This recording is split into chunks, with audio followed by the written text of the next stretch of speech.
What is up? Back on a Monday.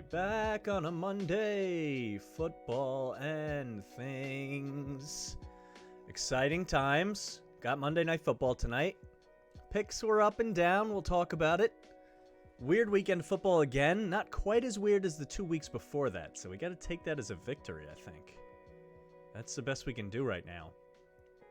We got some LeBron punching stuff to talk about. I got a take on it. Better believe I got a take on it. Wearing a Thomas the Tank shirt today.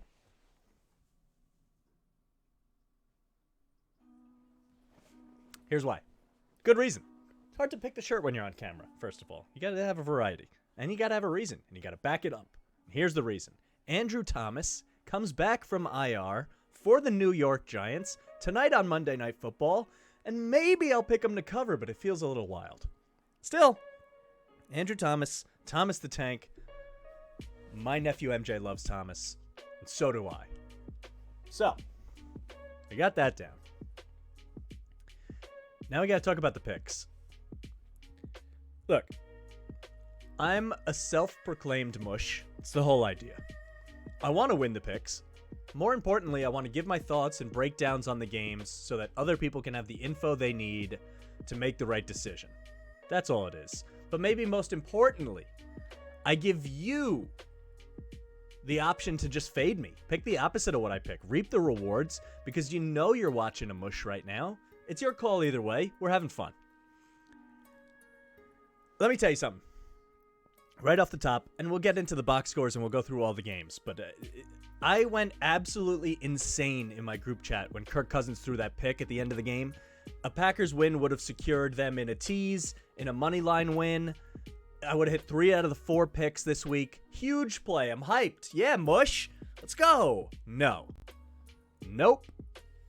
Review it for 5 minutes. They overturn it. They just ruin my joy altogether. We salvaged the day with the Bengals, thankfully. And since that was the afternoon game, I went ahead and doubled up on that one in real time. I hope you did the same if you were listening. So thankfully, despite the picks record, the wallet stays in shape. At least we're still moving. You got to make the on-the-fly decisions on a Sunday. Football Sunday gets wild. I know I want to start keeping track of the picks. And I think I'm going to do that after the new year. It just seems like a good time to have a clean slate, start from zero, and see how the whole year goes. I want to get some graphics for the stream so I can put the picks probably here, maybe bottom line. I don't know exactly what I'm going to do. And some bookkeeping options to see the stats nice and easy. And if anyone has any recommendations, definitely let me know. I want it to look nice, and I want it to be attainable for the people both on Twitch and on YouTube afterwards. Both MikeTheMush, if you're watching. And maybe a command in the chat or something to see what the picks are for that day. Or I don't know. I'm working on it.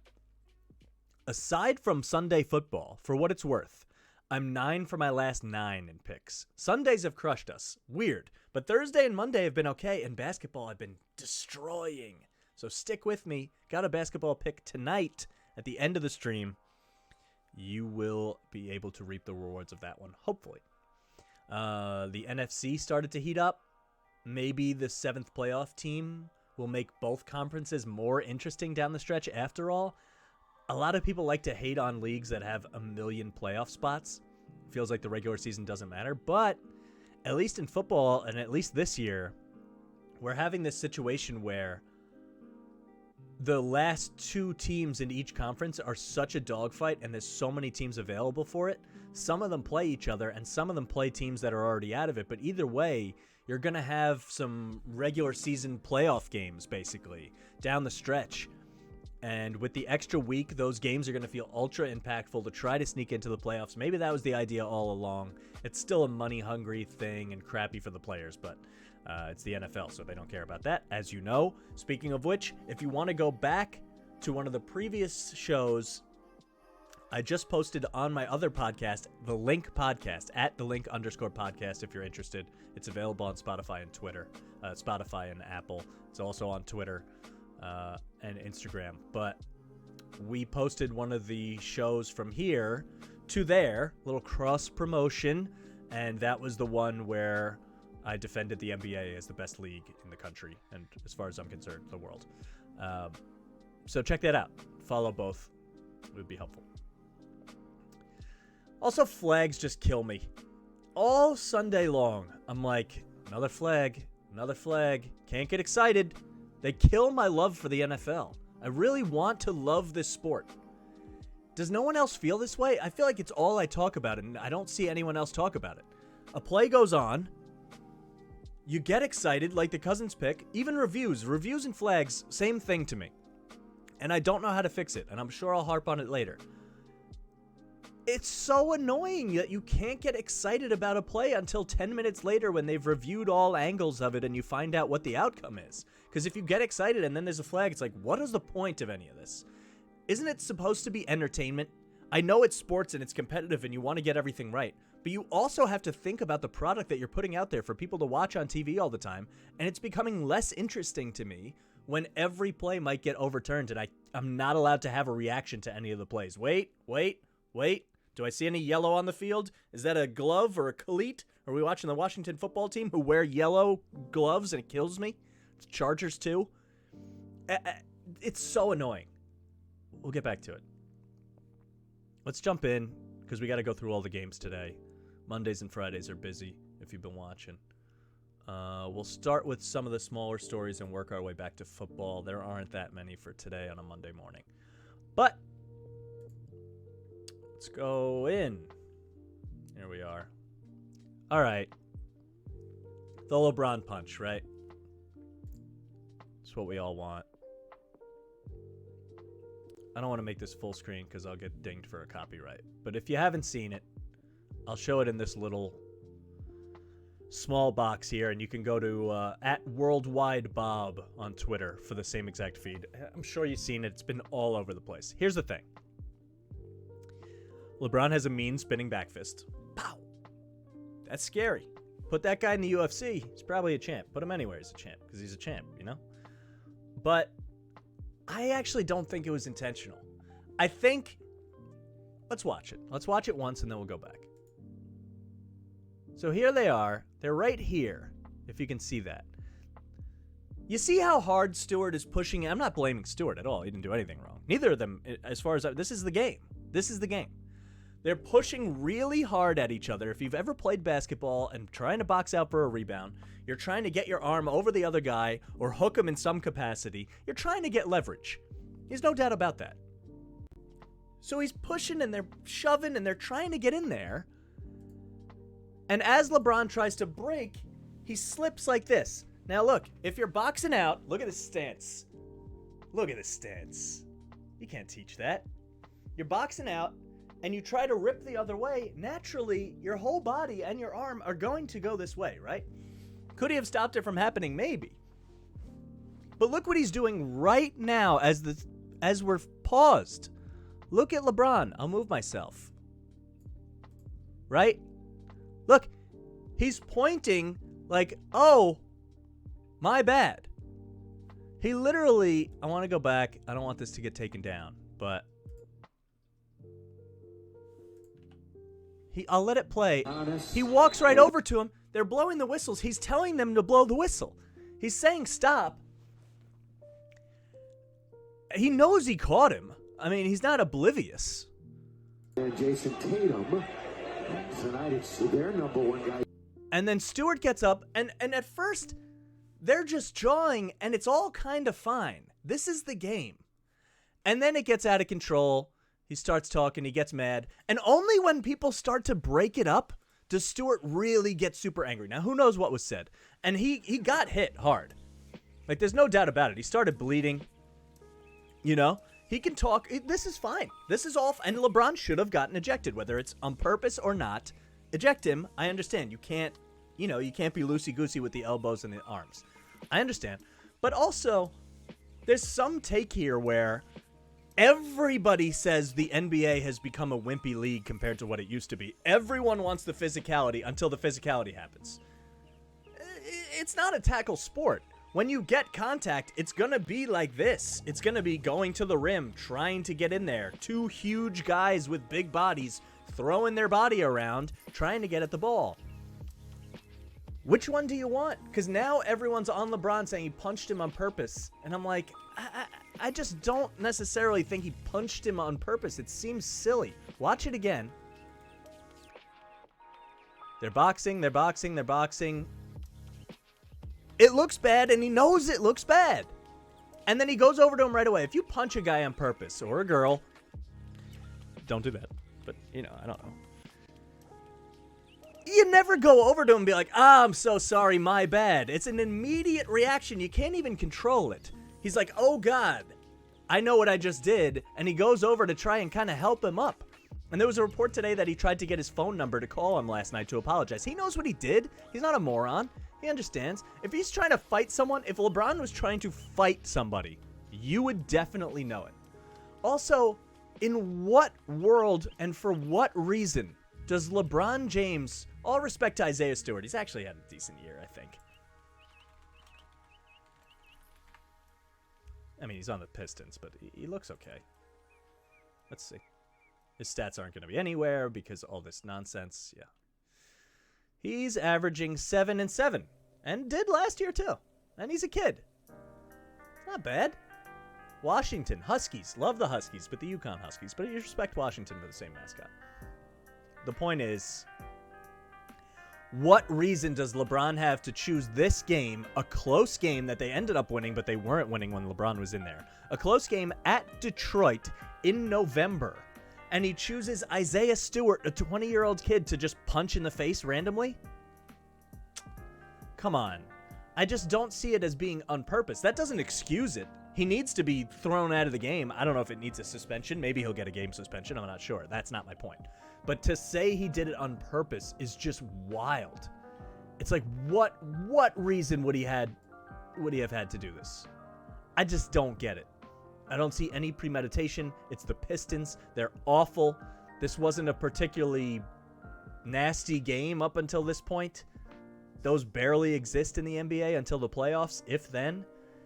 And again, people want more toughness in the NBA. People want contact. People talk about the bad boy Pistons still, even though they were douches. And I just don't necessarily get the angle here. It's just because it's LeBron, right? Because even the Jokic thing was so much more cut and dry than this. And even that, I was like, all right. It's fine. You hit someone, they get hit back. I get it. This is a little different, but LeBron goes over to him right away and tries to make sure he's all right. And it looks like they're going to be like, oh, my bad here. Right there. And then it escalates, And Westbrook has to get in there and act like he's going to fight somebody, of course. And he's mad. He deserves to be mad, and LeBron deserves to be thrown out. I'm not saying he doesn't. But this is just a little too much, saying he tried to fight a backup 20-year-old on the Pistons. Like, give me a break. Come on. Everyone's done this to death, so I don't want to do any more on it, but it just seems ridiculous. If you hate LeBron, then you just hate LeBron, and you're not going to change your opinion on him based on this. And I love LeBron, and I'm also not going to change my opinion on him based on this. It happens. It's a sport. These guys are gigantic. What are you going to do? Sometimes people get hit. Gonzaga, UCLA, we don't have to go into this because it'll be later in the week, and we will talk about it probably in hindsight, but maybe a little preview. I just wanted to acknowledge that it's happening this week. Number 1 versus number 2. There's a lot of college basketball happening this week. Maybe we'll focus on that tomorrow.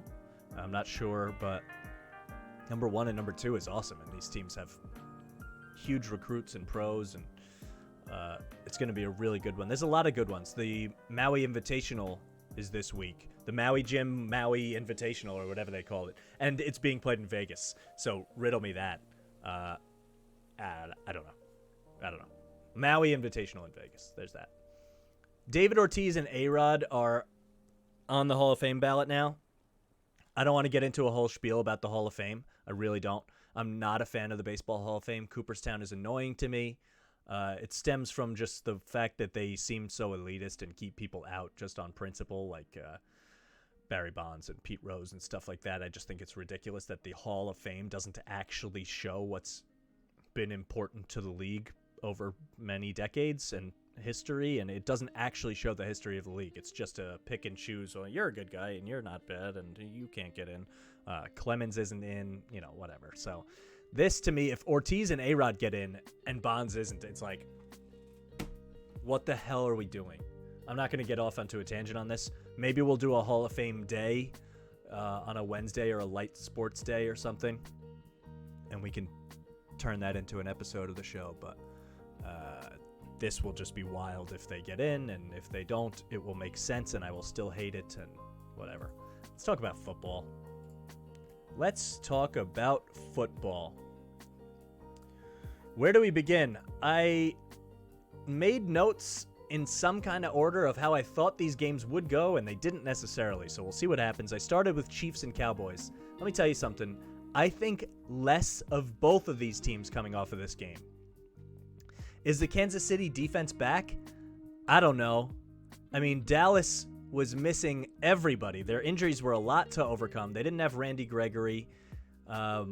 He got hurt. They didn't have Lawrence on the D-line. Their pass rush was decimated. They lose Cooper before the game. They lose CD Lamb in the game. He had 3 for 14 and left early. They had nobody. And Dak looked very not good. But, you know, Gallup and Dalton Schultz and Cedric Wilson aren't the guys he's meant to throw to. Zeke got hurt in this one. It just felt like a perfect storm. Now, you got to score more than 9 against a Kansas City team that has its issues. Although they have Chris Jones playing well, Frank Clark, Tyrann Mathieu. This is when people start to wonder, are the Chiefs back? Is their defense fixed? I mean, come on. They played the Raiders. We went over that last week's stream. You can go back and listen to that whole rant where I said the Chiefs aren't necessarily back because the Raiders rolled over, and even that game could have been close. This, I feel the same. First of all, Dallas had nobody. Dak just didn't have it from the get-go, you could tell. He just was struggling. First drive, you were like, I don't feel good about this. And it makes you have questions about Dallas. Mike McCarthy did some stupid things in this game, as he always does. I don't know what to take from this. Are you excited about either team? This was the game I was supposed to be pumped about. I was supposed to love this. It was supposed to be the shootout. It was the one we were promised, and it just did not happen. What do you do? Is this another game you just don't really go back to? I don't think Kansas City's defense is fixed. I think it's better than it looked weeks ago. Who do they play next? Denver? I mean, you should be able to shut down Denver. Hilaire looked good for them. They had more balance. But Travis Kelce went back to being mostly pedestrian. Tyreek Hill didn't get super free. What do you do? Chiefs win. That's good. They're going to win that division. Cowboys, I don't know. I just come away from this feeling worse about both teams. I really do. If you took the Cowboys because you thought that they were the better team and getting points, that's all well and good. But there's just not a lot to rave over. This isn't the crowning of the Chiefs the same way it wasn't a crowning of the Chiefs last week. And I'm willing to just throw this one away, kind of. Dallas too hurt. They'll come back next week. Who knows who they'll get back for that game. They play the Raiders. That's a get-right game. By the time they have to go into the Saints, Washington, Giants, Washington. By the time this Cardinals game rolls around, they'll be healthy. That's really all that matters. They're not going to get caught by the Eagles. We'll talk about the Eagles, unfortunately. But, yeah, I don't have a lot of hot, steaming takes from this game. It's just like, it was a horrible game to watch. It was really boring. It was really unfortunate how this game went. And I feel like we were robbed of a good one. So, you know, take from it what you will. Don't go too crazy. It's good that CEH is back for them. It's no good way to say his name. Clyde? But that's, I mean, he announces for the Knicks. It's not the same. And Clyde the Glide, I mean, there's 2 basketball Clydes. Bonnie and Clyde. I can't just say Clyde. I don't know. They got issues to fix. It's about halfway through the season, roughly, if you count, like, going through the Super Bowl. And I feel like we still don't know a ton. And this didn't help me learn a single thing aside from the fact that the floors for both these teams are wildly low, which we pretty much already knew. Let's move on to the next one. What do I have next? Indy Buffalo. Indy Buffalo, I was right on this game. I really was right on it. We said it on Friday. You can go back to that. Jonathan Taylor is unbelievable. The Bills struggle to stop the run. Josh Allen stinks, and Jonathan Taylor doesn't stink.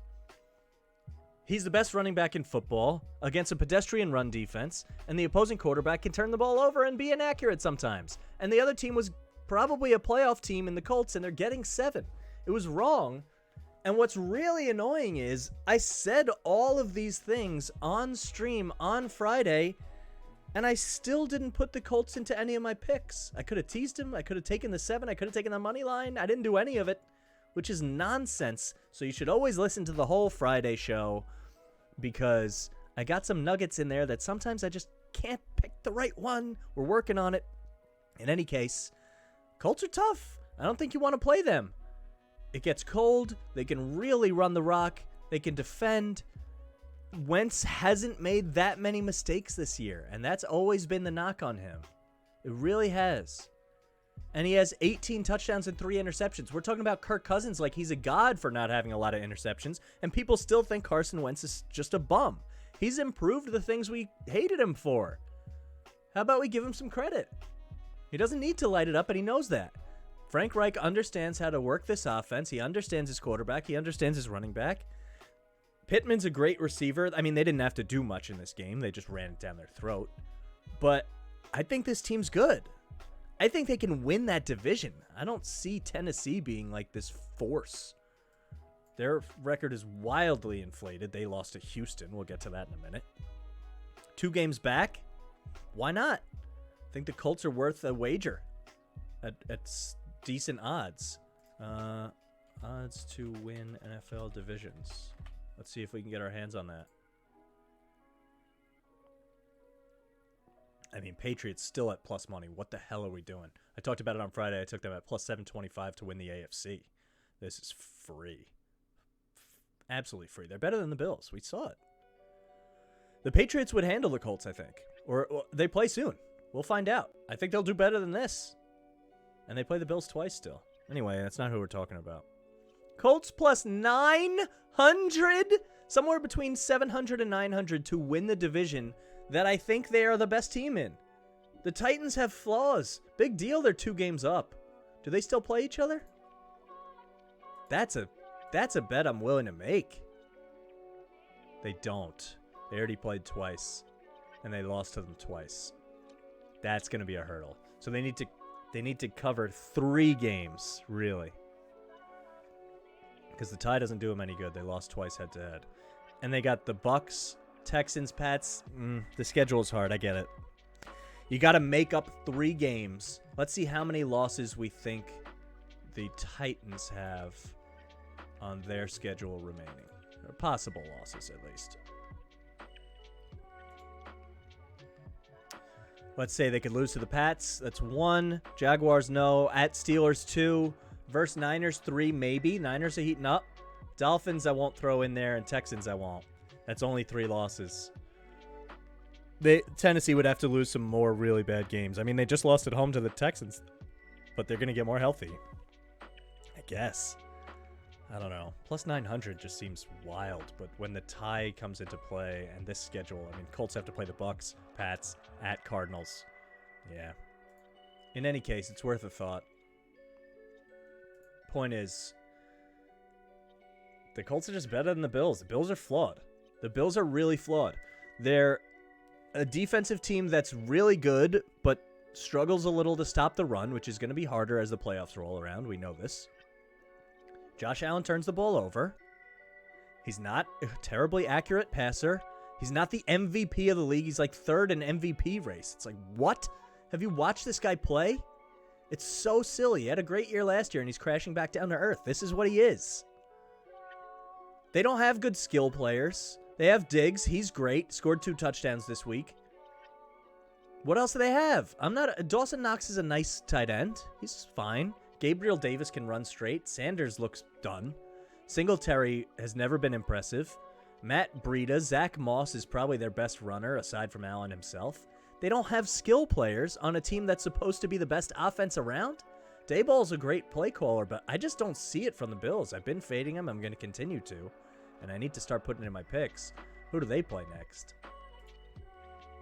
They got the Saints at the Saints. I mean, I think, we'll talk about the Saints in a minute, but I don't mind the Saints in that game. Night game. Is that Thanksgiving night? Yeah, it is. By the way, I know the week is a little screwed up because of Thanksgiving, so we'll do a full Thanksgiving picks stream on Wednesday. I don't know if I'm going to do anything on Thursday. Maybe a quick morning one just to recap some things. Maybe some Thanksgiving sports facts and stuff like that. I'm not sure. I might not have time on Thanksgiving.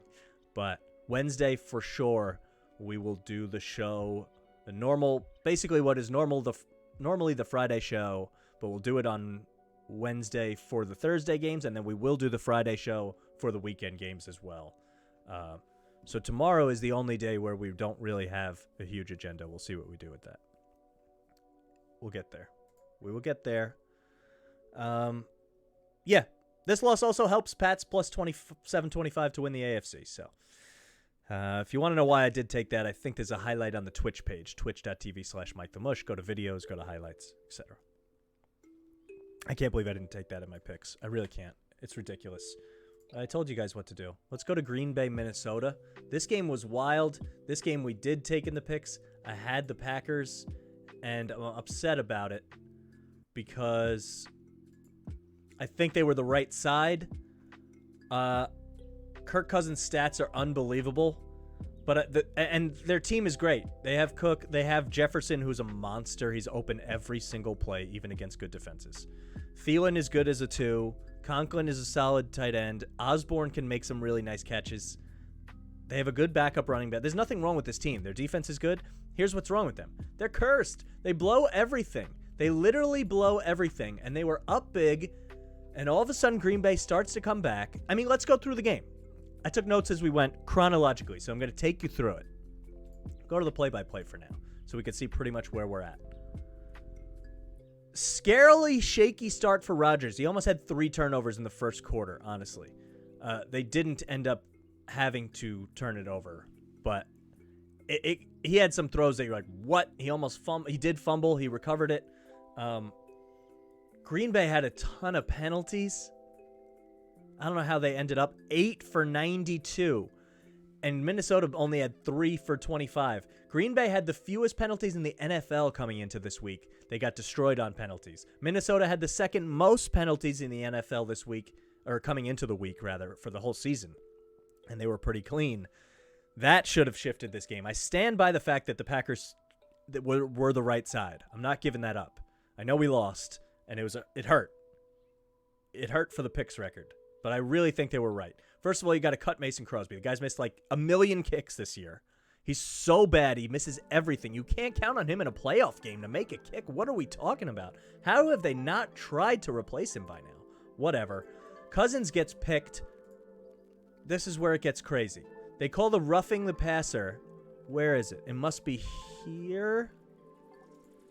No, it was way earlier, I guess. I'm not sure which drive it was on. I don't want to waste time trying to find it. It was this one. Second quarter, 9 minutes left, and the score is 16-3 Green Bay. It's not, actually. It's 9-3 Green Bay going into this, so it's still within reach. They get picked. It starts to get ran back for 31 yards. We're like, oh my God, and he gets a roughing the passer call. Now, it happens. And I think it was a helmet to helmet, and I'm not saying it was the wrong call. It's just like these kind of things where Minnesota tries to blow the game and get the other team back in it and get bailed out by something or other kept happening, and we'll go through more of them. At the end of the half, the refs almost miss something absolutely insane. This play on first down, 32-yard pass. He definitely didn't catch it. It bounced. They get all the way back to the line of scrimmage. There was a ton of time. They finally did review it and overturned it. But they almost missed it. They almost just let it go. It was very, very bizarre. Another bizarre thing happening. This time worked in my favor, but I'm just saying. It's weird. It's a weird, intense game. Packers left tackle got hurt. I think he's out for the season. Mercedes Lewis got banged up in this, who they need badly. He's like a sixth lineman for them. They didn't have David Bakhtiari. He should come back soon. There were just a lot of things that did not go the Packers' way in this one. Rodgers wanted a timeout at some point. They don't get it. The refs don't give it to them. He throws it up to Adams. They score another touchdown together. I don't know how many they had, but a bunch. Adams had, what, 3? 2, but 7 catches, 115 yards, and 2 touchdowns. Valdez-Scantling played great. I mean, Rodgers looked awesome on what was supposed to be a bum toe. Apparently he's hurt. He had 385 yards and 4 touchdowns. He didn't look that hurt. But I don't know what he's dealing with. Who knows? And he said he re-aggravated it, so they still have to play the Rams this week at home. They get 2 home games. At least there's that. But you're coming into Aaron Donald when you're injured, coming off a loss. I don't know. I don't know what to make of that. We'll worry about that Friday. What else happened? I mean, I just always had faith in Minnesota to blow this lead. I really, really did. They're up huge here. And this is 8 minutes left in the third. They're up 2 touchdowns. You're like, all right. Of course, Green Bay comes back and scores. But even way later, Green Bay takes the lead back here. This is, I mean, they punt. Right? They punt it back, and you're going, all right, this is where it happens. 12-play drive, 7-minute drive, Adams for the touchdown. Green Bay takes the lead, and I'm like, whew, they blew it. Fantastic. We're out of the woods. Well, no. Also, I think this was the play where Rodgers wanted the timeout, tried to call it. Refs didn't give it to him, so he just throws it up to Adams, a floater, and they score a touchdown. It's like, what is going on in this game? But yeah, I didn't think Kirk would work it back here. When they were down 24-23, I'm like, okay, we're going to be fine here. This is what they do. They blow it. Against the blitz on this play, Jefferson from Cousins, 23 yards, and they get the 2-point conversion to go back up 7, which was big. He walked in, Cook. But on this play, Kirk, facing a heavy blitz, just throws it up. He just threw it up. It was a duck. It was up there. And I thought Justin Jefferson actually pushed off, and it could have been offensive pass interference. I didn't see anyone talking about that. It looked like a clear push-off. They call it every time. Whatever. He catches it. Yeah, to me, that could have been a disaster. It could have been a pick. It could have been a blitz, sack, fumble. They could have called OPI. None of it happens. Touchdown. They go back up 7. First play, and I'm like, oh, God, are they actually not going to blow it? But I got Rodgers. He needs 7. There's 2 minutes. We'll be fine. Marquez Valdez-Scantling breaks free, 75-yard touchdown. We're tied again. I'm like, okay, Minnesota keeps blowing it. They keep blowing it. This is the second time in this game. We'll be fine. The Packers will win. Then Kirk Cousins throws the interception that everyone knows is coming, because this is what the Vikings do. No matter how good they are, no matter how good their players are, the Vikings screw it up. Kirk Cousins generally finds a way to blow the game with it on the line. He's been great this year, but it does happen. Sorry. He gets picked. They review it. They overturn it. It's the right call. I understand. But even all the Vikings fans were like, yep, he got picked. We know we find a way to blow the game. We just do. We get it. That's the sign of a bad team, not more than bad talent, but just as much as bad talent, is having the team that is capable and refuses to do it. This team shouldn't be 5-5. They are better than that. And if you want to say that as a reason why they're good, go ahead. I take the alternate view. They find a way to lose. Now, they win this one, of course. But that pick, I'm like, yes! Let's go. Then a 5-minute long review, which was clear as day. It didn't need to take time. It takes forever. It breaks all the momentum. They overturn it. They give the Vikings the ball back. I just can't get excited about any football plays. We talked about it at the top. I was so amped for that interception. I'm like, we're going to hit all the picks. Stream's going to be exciting. Got the pick we needed. I knew the Vikings would blow it late, and it just ruins it so fast. It took all the excitement out of the end of this game. They stall in the red zone, they kick a field goal, and then the game's just over, and you're like, oh. They ended up kneeling before the kicking the field goal, and it was like, oh. We were all just so excited, and now the game's just done. I can't stand the ruining the excitement when I have to wait so long to find out the result of the play. It annoys me. In any case, Vikings earned the win. I get it. But they tried really hard to blow this one. What's that saying? Dance the light. Fantastic? That's what it is. But what's that from? And why did it come into my head? Trip the light fantastic. Ballroom dancing. I don't know how we got here. The tease of the Packers hit. We teased them up to 6. That part hit. We didn't get that because of the stupid Saints. We'll talk about them next. But the money line didn't hit it. Tough. We should have had that one. It felt anticlimactic. I had them parlayed with the Niners at really nice odds, both money lines, and I feel robbed. But I feel like we were on target, so that's good. In previous weeks, I'm like, what's going on? This I know exactly what happened. Just huge swing plays and reviews and things that went the wrong way for us. But Minnesota tried to blow it. They'll continue to try to blow it. Who do they play next? They're a potential playoff team, though, for sure. Them and the Niners should be really interesting. That's a measuring stick game. That'll be on Sunday. We'll talk about it Friday. Next, a game that absolutely breaks my heart. It kills me. This game kills me. I was so gung-ho on the Saints. I believed in them so much. I don't believe in the Eagles at all. I still don't, even after this game. You could beat me over the head with all their wins, and people probably will. And Vegas surely has. And I felt this way after Denver. The game was just weird. I don't know what happened. Why did they win? Why were they able to beat Denver's defense so well? I feel the same way about this game. Saints have the best rush D in the NFL. And the Eagles come in and they run for 4.8, but that's deflated by the end of the game where they were terrible and finally remembered who they are.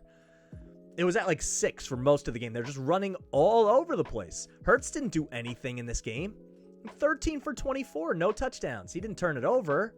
He ran it a lot. They just ran down the throat of a team that was supposed to be able to stuff the run completely. It was the whole reason I picked the Saints. Was 2 reasons. Trevor Siemian had been pretty good and equal at least to what Jameis was doing. And they would crush the run, force Philly to pass, and that wouldn't go well. And they just got run over. I don't know why. Their defensive front wasn't injured. They had injuries, but it was on offense mostly. I don't understand this. But Siemian struggled early. Like right away. He did not have a good time. And it was terrifying right off the bat. Because this isn't a team that you want to fall behind. They're not an explosive offense. I figured defensively they would shut the Eagles down, force turnovers.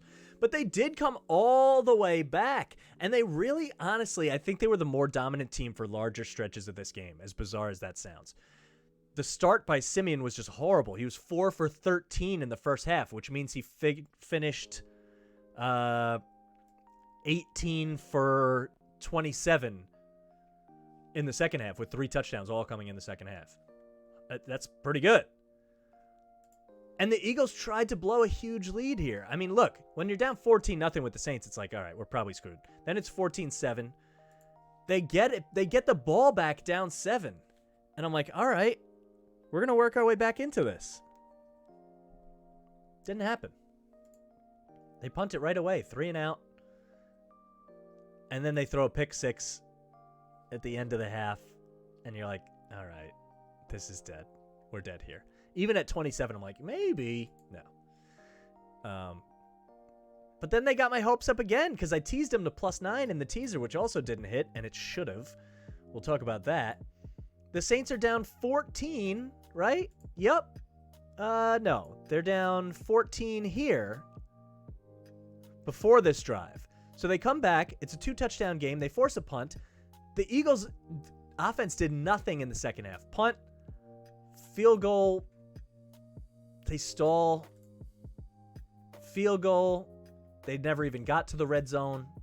They punt. They did get a touchdown drive here just by running all over them, which is bizarre. I know Miles Sanders is back, but come on. Best run D in the league? So much for that. You can't get dominated like that.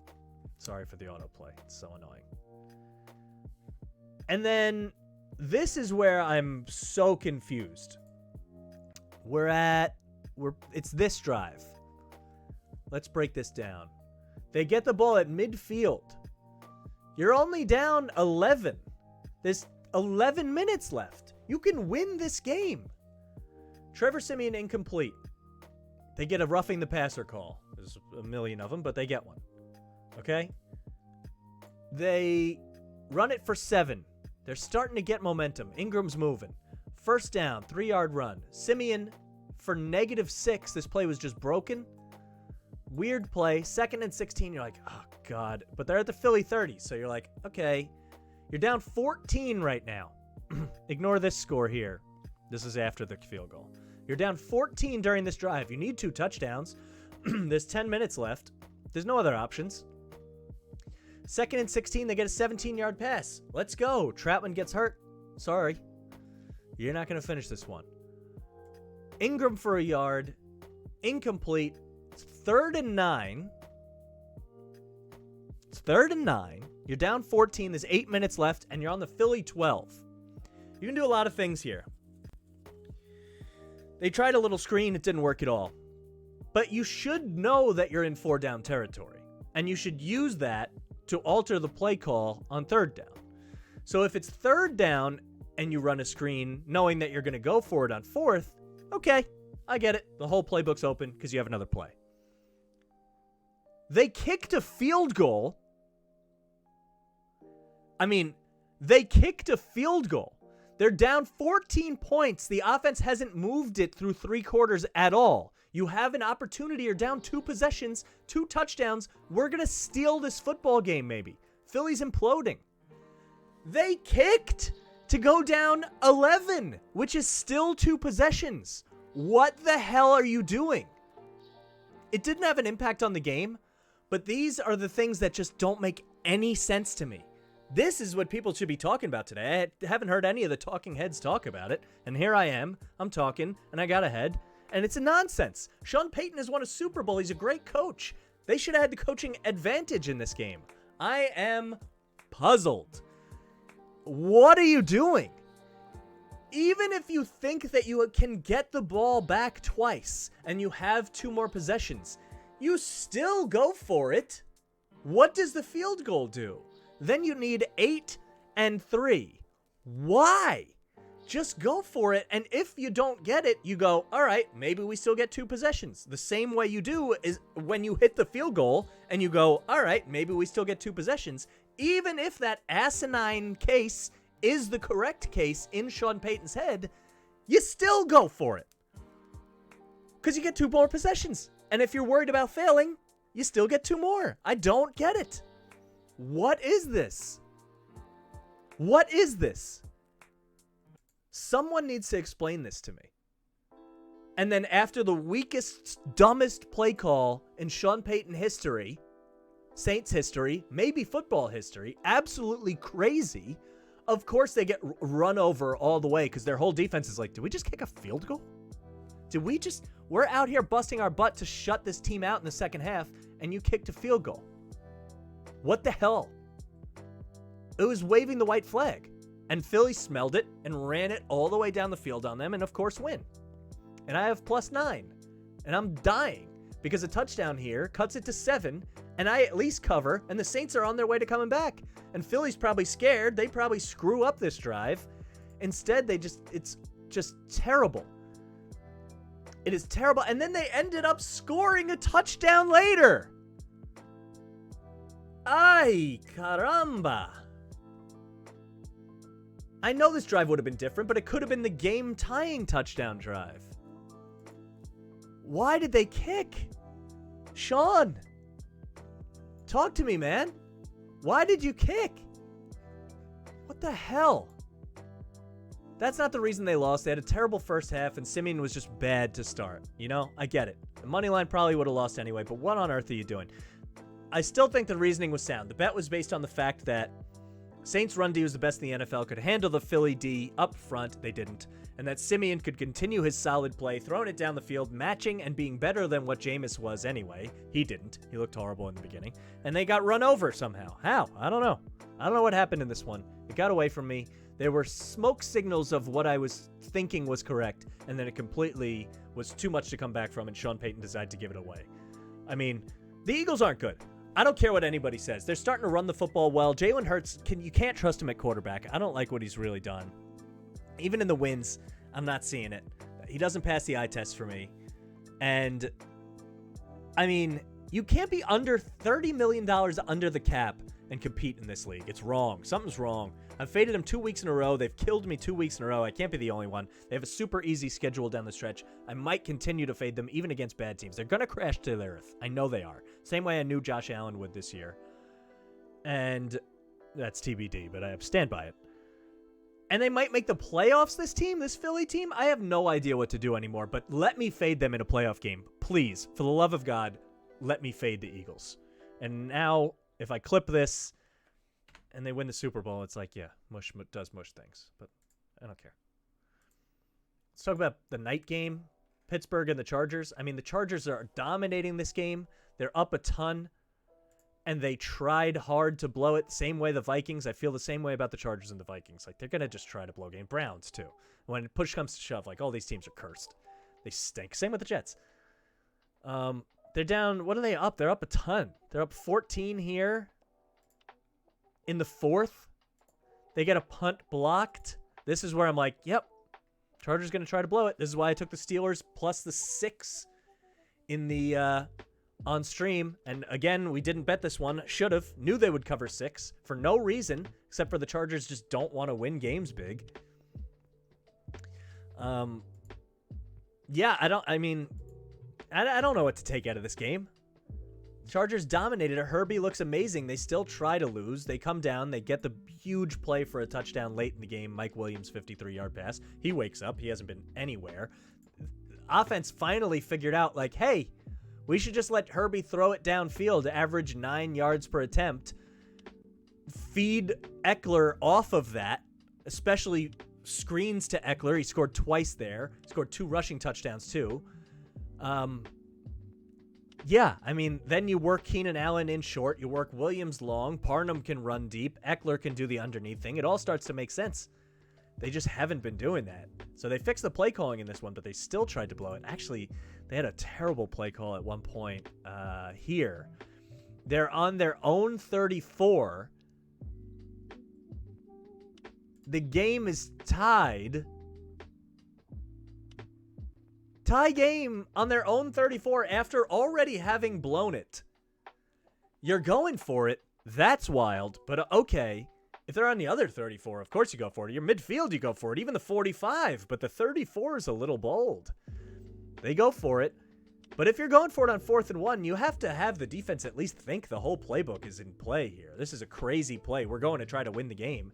Instead, they run their tiny scat. I don't want to call Eckler scat back. It's not fair. He's really good. But running him up the middle at a stacked box, and he gets no gain, and you're like, yeah, you ran a small running back up the middle in a goal line situation against a goal line defense, basically, when you have a million options. I'd rather toss him to the outside, if anything. I mean, something.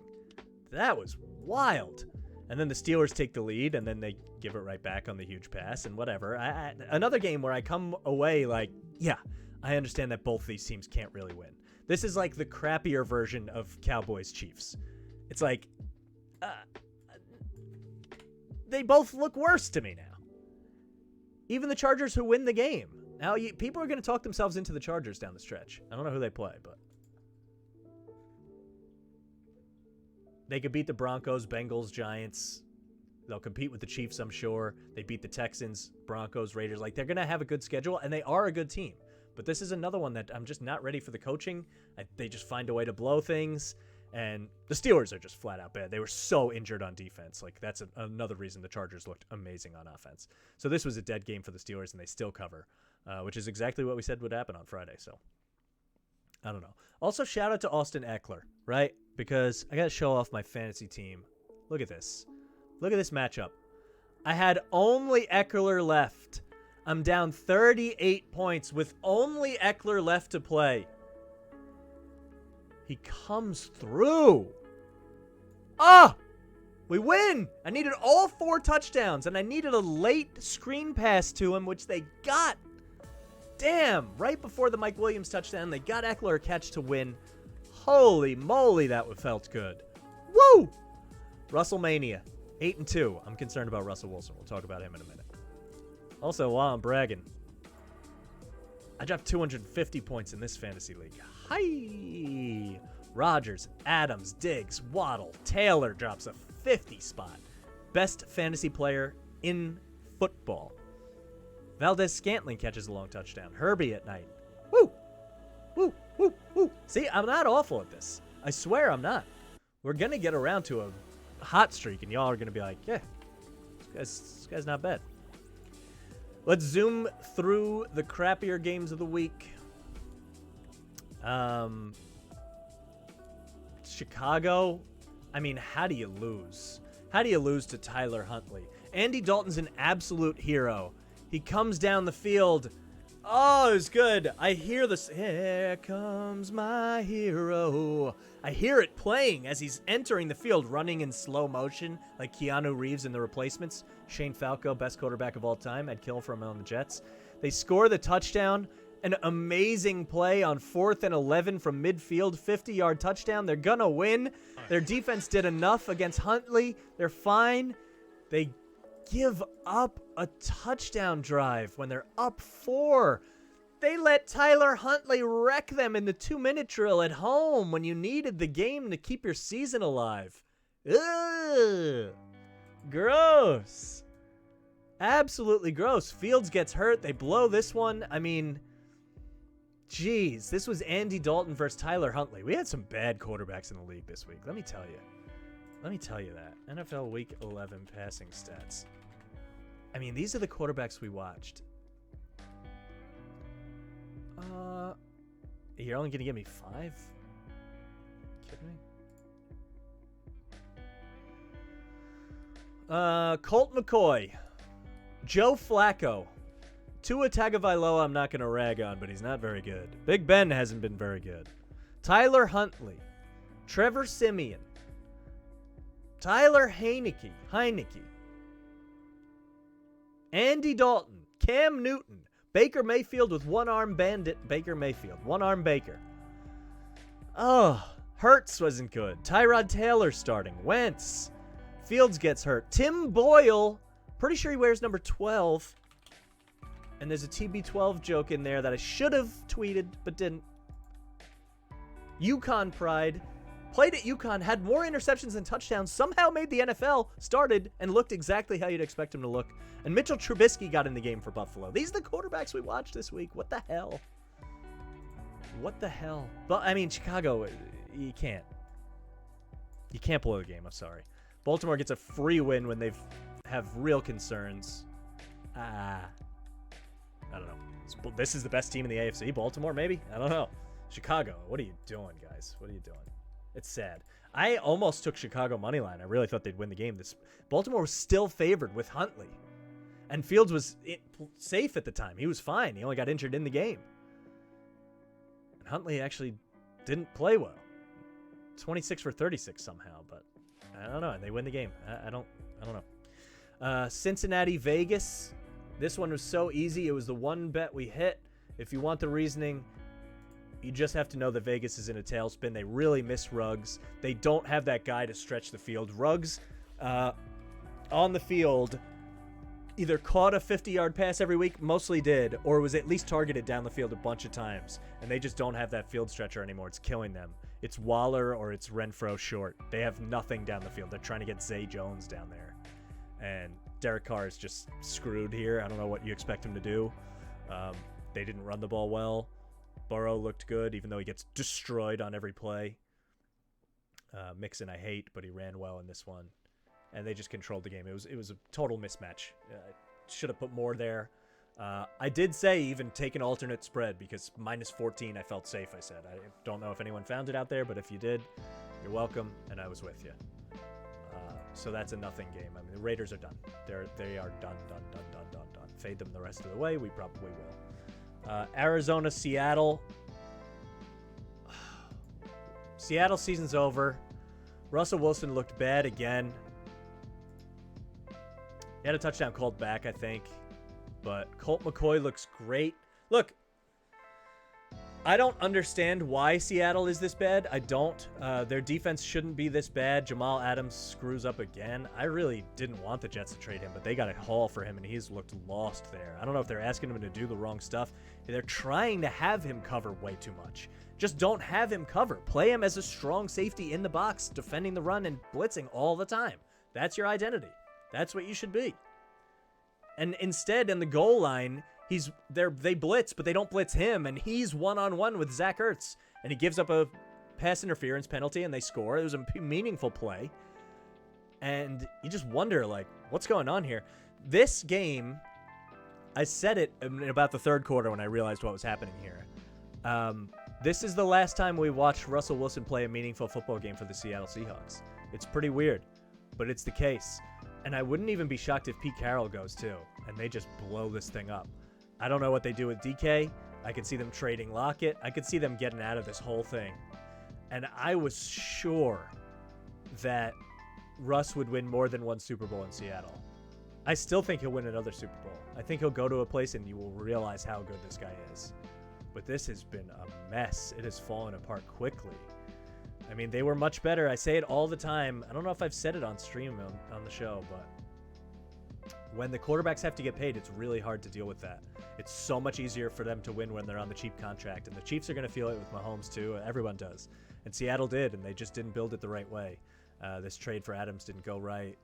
And yeah, this is just a disaster. Let's take time to give Arizona credit. I mean, they keep getting banged up. Colt McCoy got hurt at the end of this game.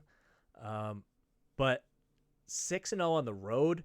Colt McCoy has 2 convincing wins. He's looked very good. I always have liked him, but you thought they would take a huge step back with him. They really haven't. They've been so balanced. Connor's been amazing for them. They lost Chase Edmonds. He'll be back eventually. They haven't been playing DeAndre Hopkins. He'll be back eventually. Zach Ertz was a revelation this week. He's something they didn't even have before. AJ Green is healthy. Rondell Moore is still amazing. He had 11 receptions, although they were all like screens and stuff, but he can do this for you. And then you're going to add in Hopkins. You have Kirk, who didn't even do a lot. He's great. They are stacked with weapons. They're wildly balanced. Their defense just continues to prove me wrong. I thought they had some issues on defense. They just play really well all the time. And this is them during the stage where they're just trying to get healthy.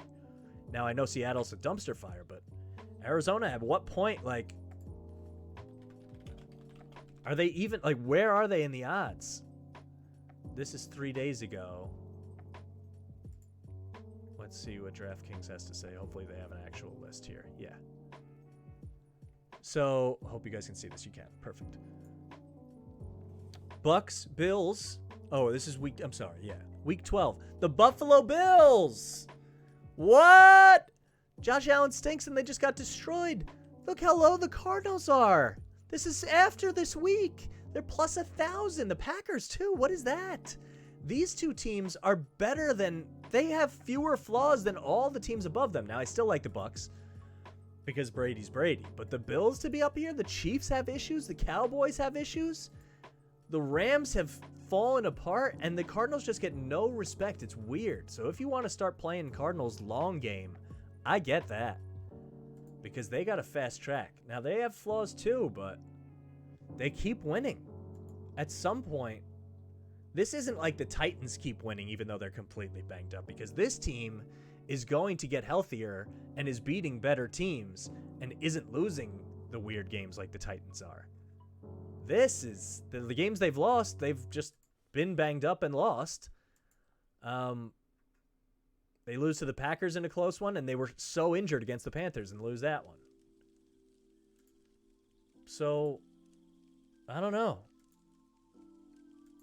I do wonder if Russ is broken, though. I hate that. He's my fantasy quarterback, and I believe in him so much, and I just don't know. Is it the injury? Is he not comfortable? What did Chris Carson mean to that Seahawks team? But, yeah. We gotta give Arizona credit. Colt McCoy absolutely shredded that defense. It's weird. It's weird. Anyway, I teased Seattle to +4 after the 1 p.m. games went a little wonky for me, and they couldn't even cover that. Very disappointed. But, hey, Arizona's real. They remind me of the Packers a little bit. Everyone just assumes they'll crash back down to earth, keep fading them. Here's a reason why they're not great. And then they just rip off wins and continue to look good. Detroit, Cleveland, I'm not going to talk too much about. Cleveland, I don't trust either. They keep playing Baker Mayfield. I sound like a broken record, but he has one arm, and he looks injured out there all the time. He just gets hit over and over and over, and you're like, that's the one that's going to knock him out for the season. And it doesn't, and he's tough. Good for him, but they're not playing well with him. Nick Chubb came back. He looked great, and they still couldn't put away the Lions. The Lions compete almost every week. I keep saying it, and they were free with the points this week. And I ended up taking the Browns in a pool because I don't know why. It's so dumb. I can't trust Baker Mayfield. Whatever Case Keenum did to their ownership or coaching staff, they got to figure that out because he's better. He is better than Baker Mayfield is right now injured. It's not convincing from the Browns. The QB problem isn't going anywhere. I don't know what's taking them so long to figure it out. It's just all very alarming. This game is awful and doesn't deserve the respect it gets from talking about it. Houston at Tennessee. I could go on and on about this game, but I actually just expected this. I took the Titans. I even said a crazy sprinkle on the money line wouldn't be wild. I liked the Texans, rather. I think Tyrod is better than people give him credit for. He didn't even look great in this game. It was more just Tennessee imploding, but he can manage games better than some people, I think. The Titans are just so injured, and I didn't know Tannehill would turn it over 4 times. But this is the same game I saw against them in the Jets. And you're like, this team's just not – these aren't NFL players. They're all backups that just aren't ready to be here. And you throw that game out, and you'll throw this game out when they get healthier. And this isn't what Tennessee is. But I knew they were vulnerable in this week, and that's kind of stuff you got to find. A.J. Brown got banged up during this one. They just had nothing. They were due for a crash back down to earth. It just, again, it feels the same as the Jets' loss. I didn't parade around for the Jets when they beat an injured Titans team. I'm not going to parade around for Houston when they beat an injured Titans team. We'll forget about these losses come playoff time where the Titans will be. Maybe they get Henry back. It's a completely different situation, but this isn't even worth talking about. I pegged this one, and I feel good about it, but it'll be crossed off soon enough. Miami and the Jets. Miami just blitzes every single play. We knew that. It's a little wild they haven't won more games this year because there's talent on the offense. Tua isn't terrible. I don't think he's terrible. He looked good against the Jets, who are bad, but Gaskin isn't bad. Waddle looks really good. Gesicki's fine. Their wide receivers have been hurt. They're supposed to have Will Fuller, who's always hurt, and Devontae Parker is always in and out, but there's talent there. And their defense can throw games into chaos. 4-7, I think they could be better than that. They beat the Patriots, who I think are really good. And again, I said for the Jets, if you want to just win this game, Joe Flacco against the blitz. If you want to just win the game, Joe Flacco against the blitz makes more sense than throwing either of the kids to the Wolves and getting them destroyed. That proved to be true. You're also probably not going to win games with Joe Flacco very much. But he looked fine. He really looked fine. Now, is that the goal? Do you want to win this game that badly, or do you want to develop the kids? And then on top of that, not only is that a big question, but if you try to develop the kids and they get slaughtered and throw 4 more picks and get beaten into the ground, is that actually developing them, or is it ruining their psyche altogether? So the jury's out whether that was the right decision from the coaching staff and the GM, but I get it, at least. Washington, Carolina, 2 more teams that aren't going anywhere. And I don't need to spend a lot talking about it. We learned almost nothing from this game. Cam looked a little bit better than I expected, and then exactly as I expected on the last drive where he spiked it into the ground on 3rd down and then got sacked on 4th down when they could have driven to win the game. Don't forget, Washington defense is still bad, even though they haven't given up points the last 2 weeks. So don't get too excited over Cam, but yeah, I don't know. Not a lot to talk about here. I don't believe in either of these squads. 5-6, 4-6, I don't care. San Francisco, Jacksonville. Time of possession is probably just hilarious if you look at it. Jacksonville's horrible, 38-21, but it was way worse than that in the first half. Jacksonville never had the ball. They can't move the ball.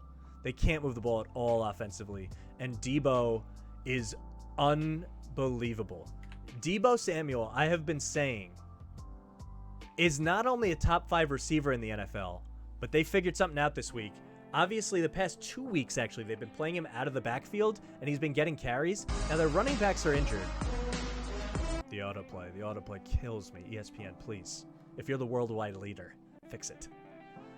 But Deebo is really running from the backfield. He is playing running back. It's not just gadget stuff anymore. It's not just end around stuff and not just throwing to him for screens out of the backfield. He's playing running back. I don't know if that's because they're so banged up or if it's because they unlocked something, or, hot take, if it's because they've been watching Falcons film. Because Cordarrelle Patterson opened the floodgates to this, and it might become a trend in the NFL. Maybe we need to look at running backs a little differently. We know they catch a lot more passes. Maybe there are guys that we just want to get the ball in their hands faster. That's kind of what a running back always was anyway. And whether you're a receiver or running back doesn't really matter. Maybe this is going to be a more fluid thing, and the formations don't matter as much. Almost like basketball, where it's become fluid and positionless. Maybe we start to see more of this. So credit for Cordarrelle and that Falcons coaching staff. And honestly, Bill Belichick did that with Cordarrelle Patterson a little bit in the beginning. And that would make sense if it came from that game film too. But Shanahan has figured out that Debo out of the backfield is a problem. He ran for 10 yards a carry with a touchdown. He didn't even really catch the ball in this game. It was Ayuk playing the Debo Samuel role, who actually is a poor man's version of Debo Samuel. So it's like they have two of them. You can move Debo to running back. He's actually better, and then you get Ayuk going. You still got Kittle over the middle. They looked great in this. I still can't believe I took the Jags plus 6.5 in my pool. I mean, talk about getting hung up on a line. I just thought maybe the Niners weren't good enough to be a touchdown favorite on the road. It turns out the Jaguars, you just can't make the line big enough. That's a fact, and I'll know that now moving forward. But the Debo thing, it's interesting. I love that guy. That's it. That's the only other game we had to talk about. Let's quickly turn our sights to Monday Night Football. As always, I like to talk about it more in hindsight when we can break it down than looking forward. But I can't imagine Brady's going to play 3 bad games in a row. I didn't think he would play 2 bad games in a row. I thought they would be hotter off the bye. Maybe they needed a rhythm. He's got to be angry. He's going to come out mad. This Giants defense is actually a lot better than people give it credit for. It's pretty good. And they have some pretty good skill players, honestly. Barkley's back for this game. Who knows what will happen? And the Bucs' run D is unbelievable.